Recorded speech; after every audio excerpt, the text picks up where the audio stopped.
So let's listen to all of those rhythms all together and see what they sound like. But I'm not going to be playing them on the drum. This is going to be me playing them, saying them over the top of each other. So let's have a little listen. 1, 2, 3, 4.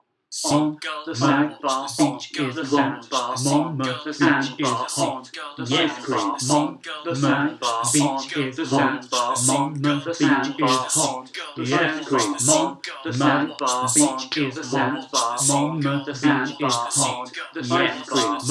The sandbar, beach is the sandbar, the beach is hot. Yes, please.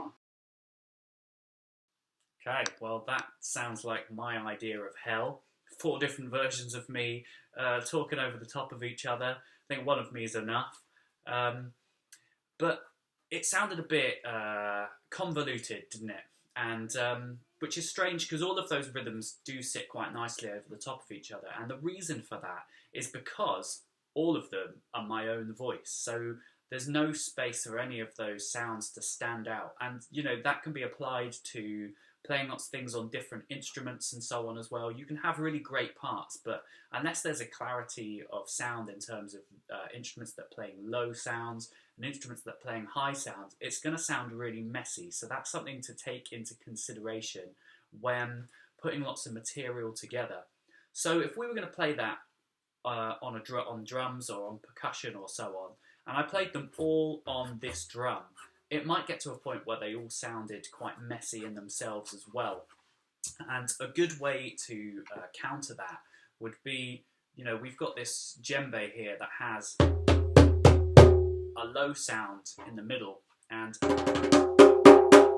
high sounds on the edge. So we would have to think about how those rhythms were played with each other in terms of, you know, if we played everything in the middle of the drum, we would get that same convoluted, messy sound. But if we shared things so that some of it happened in the middle of the drum, some of it happened on the rim, and in fact, that rhythm of I want an ice cream. I want an ice cream. Now, I think I would play that on the cabasa because it's got a very different sound to everything else, and it would make it stand out a little bit more. So let's have a little listen to what it would all sound like together.